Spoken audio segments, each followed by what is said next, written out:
Left భావనతో వచ్చి బాబాసాహెబ్ అంబేద్కర్ ఆలోచన విధానాన్ని ముందు తీసుకొని మన రోజుగా ఆ రోజు ఈ రోజు ఈయననే ఉన్నాడు. ఈ రోజు బాబాసాహెబ్ అంబేద్కర్ బతికే ఉంటే ఒక్క మాట చెప్తుండే, ఎందుకు రవై లడాయి కలిసిపోదాం రాజా, పంచుకుందాం రాజా బాబా అని చెప్పేవాడు. ఇంత కొట్లాట, అరే పంచుకుందాం అంటే పంచా ఎందుకు రవై అని చెప్తున్నా నేను.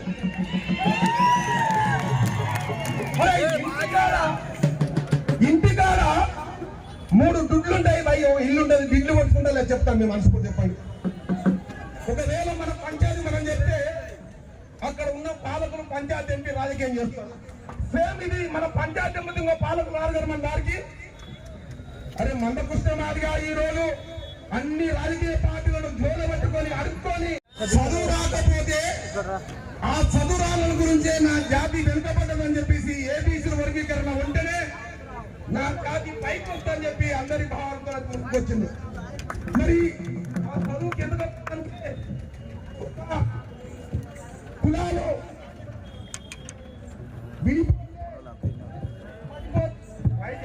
విడిపోతే పడిపోతాయి, పంచుకుంటే పవిత్రంగా ముందుకెళ్తామని చెప్పేసి భావంతో ఉండాలి కదా. అట్లనే ఆ రోజు నేను ఇంకో మాట చెప్తున్నా, మందకృష్ణ మాదిగా చెప్పిన విధానాన్ని కుల నిర్మూలన జరగాలని చెప్పి ఆయన ఇంట్లోనే వాళ్ళ కొడుకు పాలలో పిల్లలు చేసుకున్న సంగతి మర్చిపో. అంటే ఆయన జనసేన ప్రణయ్ హత్య జరిగితే నల్గొండలో మాలైన కాదారడాయి నా మాల బాలసేన చనిపోతే నేను ముందుండి దళపం తీసుకుపోతే మందకృష్ణ ఆరోపించండు నా మాల బాలసేన మాలాయని. మరి ఈ రోజు అక్కడున్న మాల సోదరులను ఒకటే చెప్తున్నా, మరి మీరు అప్పుడు మాల మాట్లాడుకున్నప్పుడు వినోద్ గారు కానీ మరి ఉన్న ఈ మాల నాయకులకు అర్థం కాలేదా?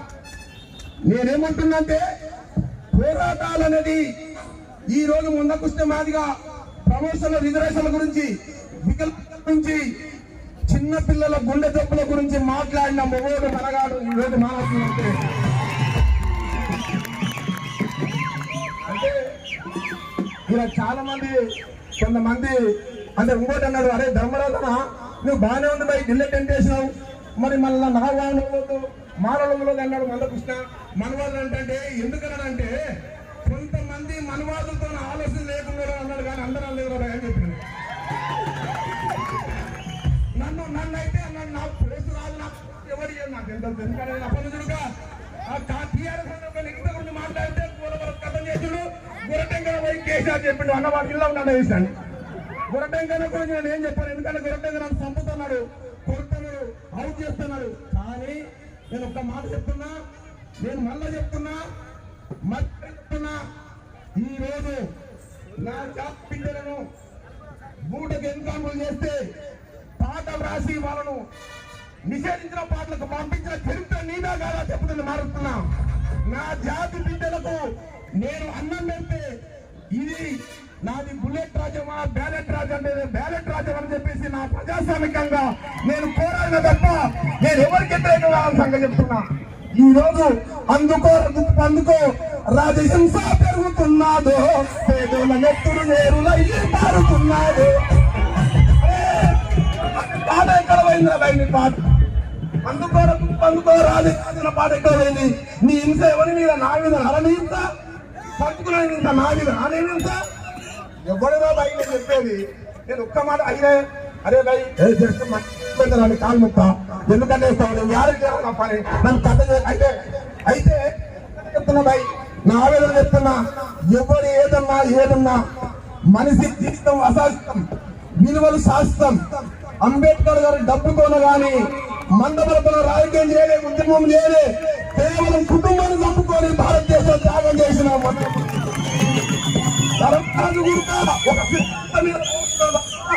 నేను ఎవరికి కానీ ఎవరికి బెండ కాదు. బాబాసాహెబ్ అంబేద్కర్ ఆలోచన విధానంగా ఆ రోజు మందకృష్ణ మాదిగా సత్యమూర్తి, ఆయన గురువు సత్యమూర్తి అంటే పీపుల్స్ వల్ల పనిచేసిన వాళ్ళు సత్యమూర్తి. అంబేద్కర్ గురువు మాల అంటారు, సత్యమూర్తి వారు మాల అంటే మరి ఈ రోజు అందరూ మాలలే. మరి వాళ్ళంతా మహానుభావులు, ఒక ఆశయం కోసం పోరాడిన మహానుభావులు. భాగ్యవరమరెడ్డి ఆయన పెద్ద మహానుభావుడు, గద్దరన్న మహానుభావుడు.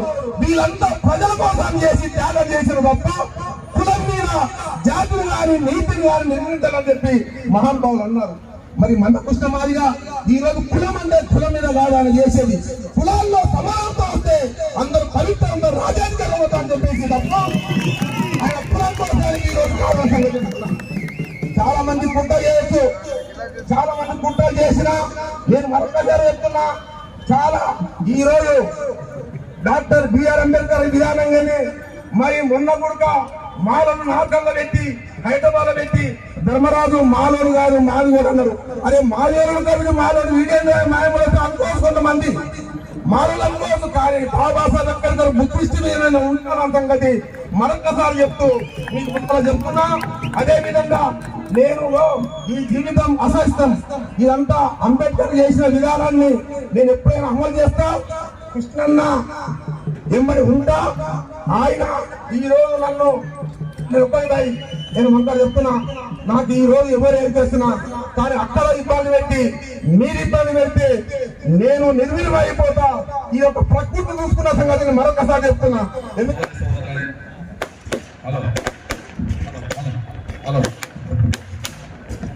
ప్రతి ఒక్కరికి ముందుగా సోదరులారా ప్లీజ్ తొందరగా బయలుదేరండి. మనం ఫిబ్రవరి 7న ఈ దేశం ఈ ప్రపంచమే మన వైపు చూసబోయే ఒక మహోత్తరమైన సాంస్కృతిక కార్యక్రమాన్ని చేయబోతున్నాం. ఎస్సీ రిజర్వేషన్ల వర్గీకరణను ఇంకా జాప్యం లేకుండా అమలు చేయాలని, సుప్రీంకోర్టు తీర్పును వెంటనే అమలు చేయాలని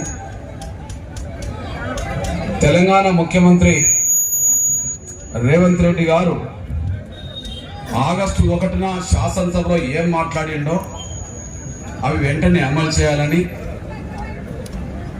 మాదిగల ఆవేదనను, మాదిగల గోడును, మాదిగల ఆకాంక్షని హైదరాబాదే కాదు ప్రపంచం వినబడేలాగా చేయడం కోసం లక్షలాది డప్పులతో మాదిగల గుండె చప్పులు వినిపించే కార్యక్రమం ఫిబ్రవరి 7న జరగబోతున్న సమయంలో దయచేసి హలో ఏమైనా కొద్దిగా దూరం పోతే పోయేది. ఫిబ్రవరి 7న జరగబోయే ఒక మహోత్సవమైన కార్యక్రమాలు.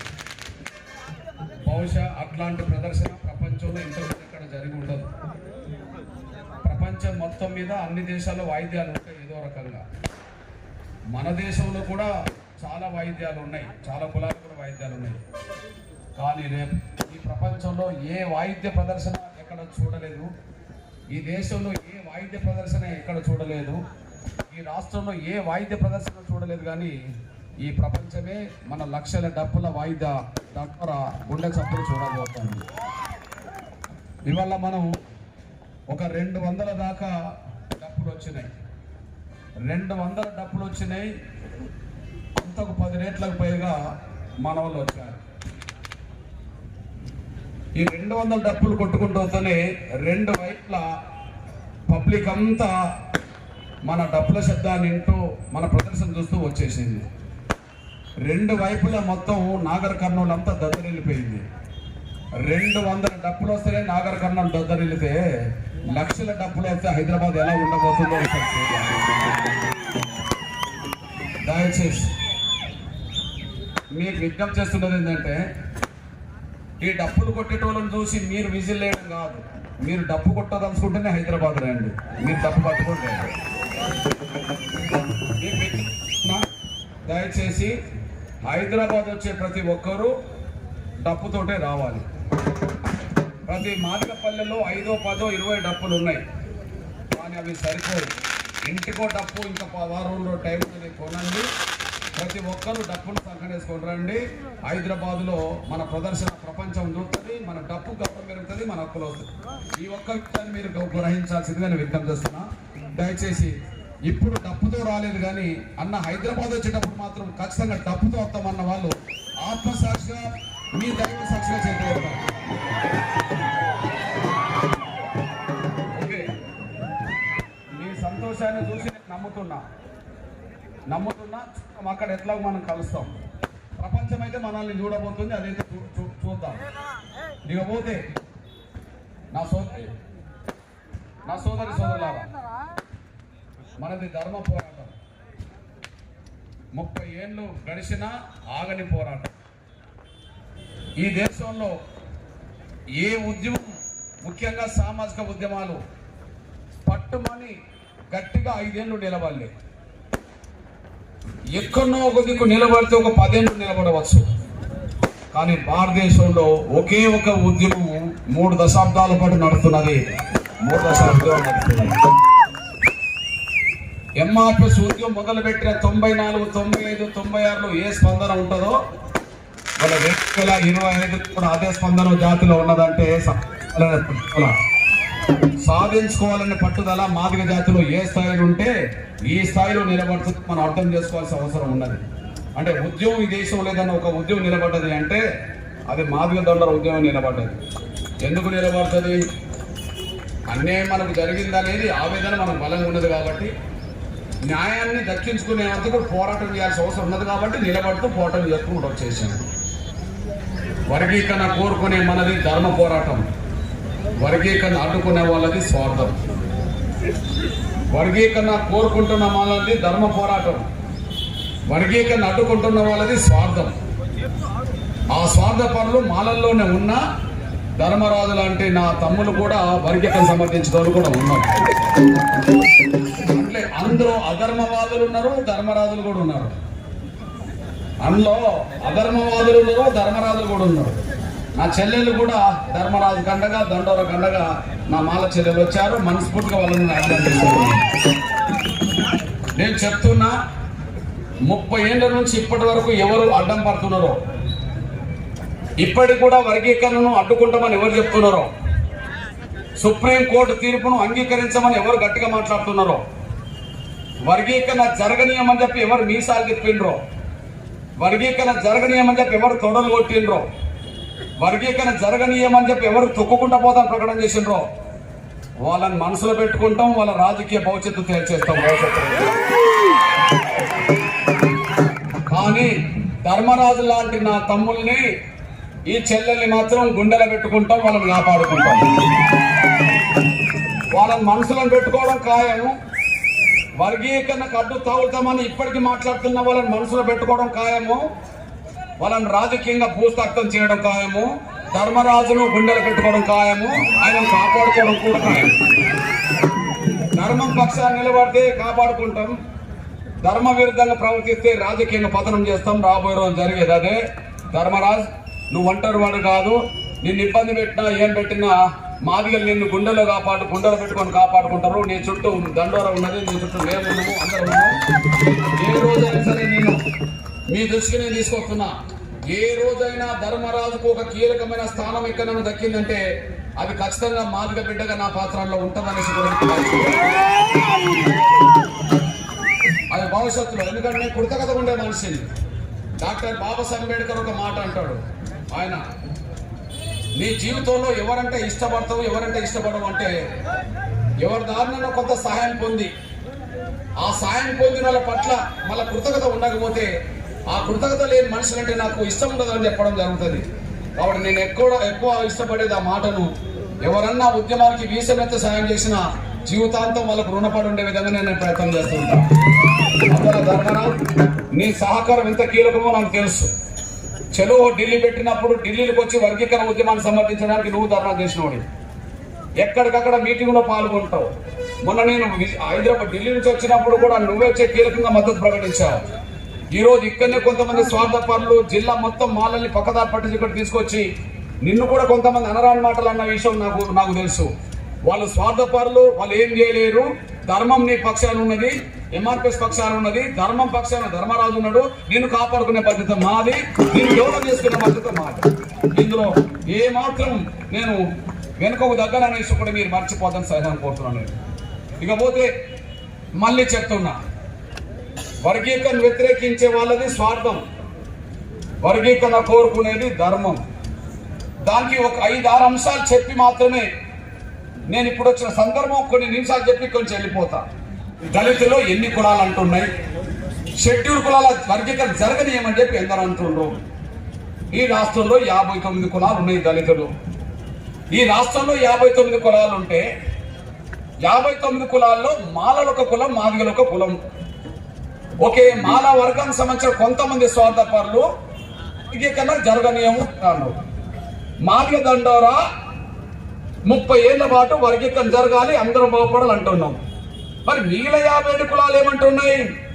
నిన్ననే ఎల్బీ నగర్ లో 57 కులాల సభ పెట్టి నన్ను పిలిచి అన్న 57 కులాలను నీకే అంటుకుంటామని చెప్పడం జరిగింది.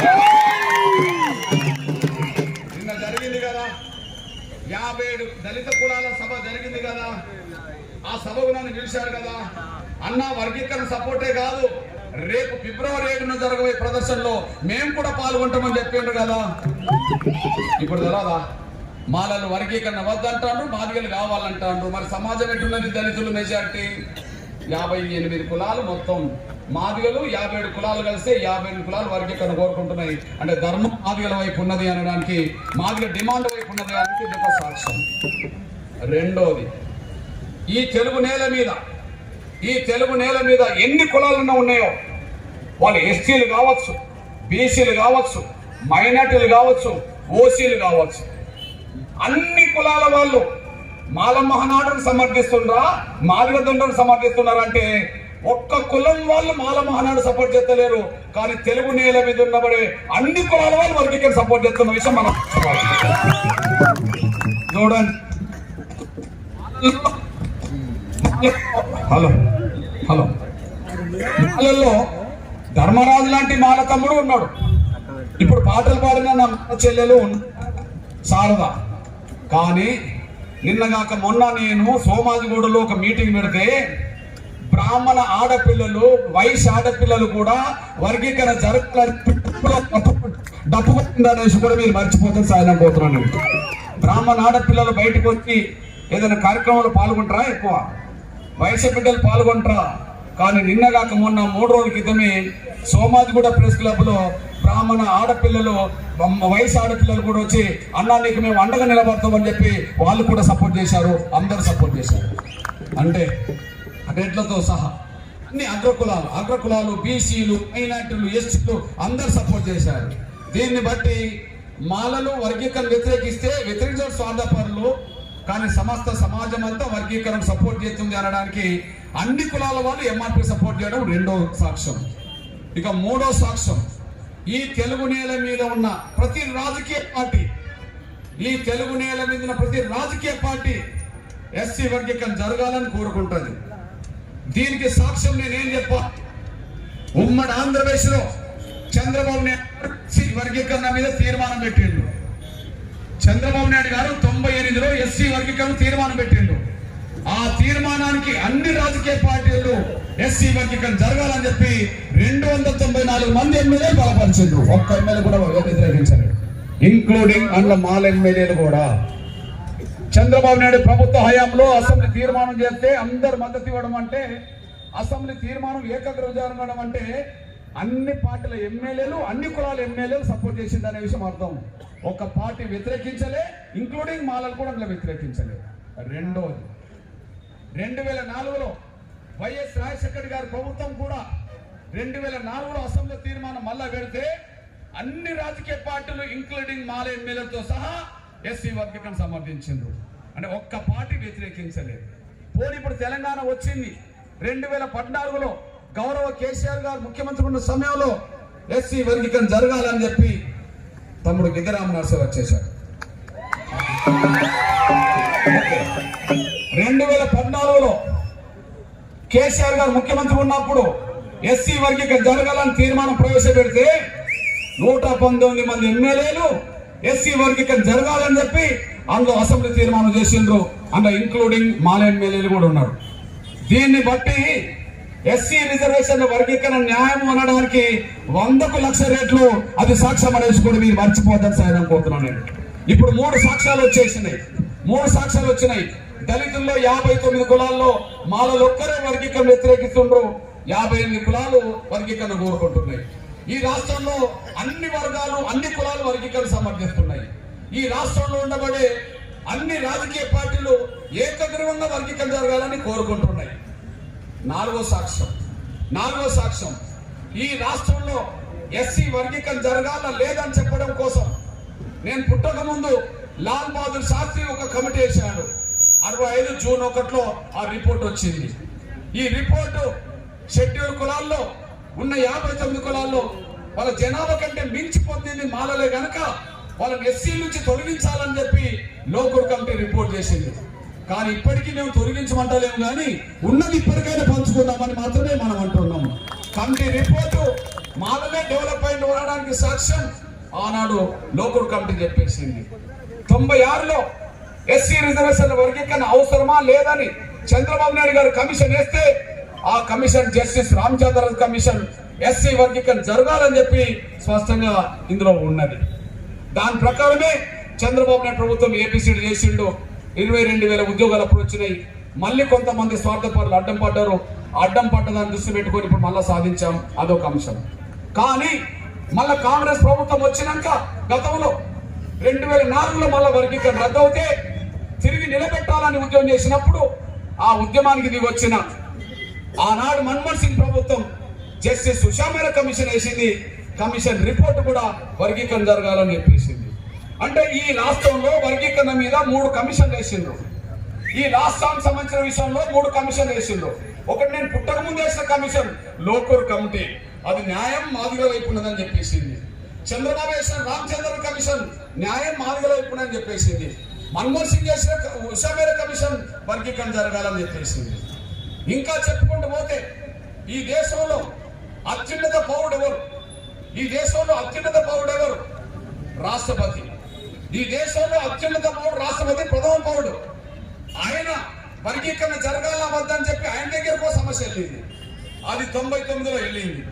99లో వెళ్ళినప్పుడు ఎస్సీ వర్గీకరణ న్యాయమా కాదని చెప్పి ఆయన అటార్నీ జనరల్, పోలీస్ సెక్రటరీ, న్యాయ వ్యవస్థను కూర్చోబెట్టి చర్చించి డిసెంబర్ 2, 99లో ఎస్సీ వర్గీకరణ కట్టేనని చెప్పి ఆనాడు రాష్ట్రపతి చెప్పేసిండు. కేఆర్ నారాయణ్ దళితుడు, అతను కేఆర్ నారాయణ్ దళితుడు ఎస్సీ వర్గీకరణ జరగాలా అని చెప్పేసిండు.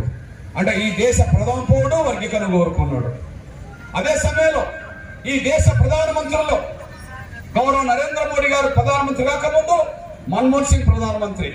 మన్మోహన్ సింగ్ గారు వేసిన కమిషనే ఉషా మేరా కమిషన్. అంటే కమిషన్ వేయడం అంటే అర్థం ఏంటిది? న్యాయం చేయాలనే ఉద్దేశంతో వేశారు. మరి ఇప్పుడు ప్రధానమంత్రి ఎవరు? గౌరవ నరేంద్ర మోడీ గారు.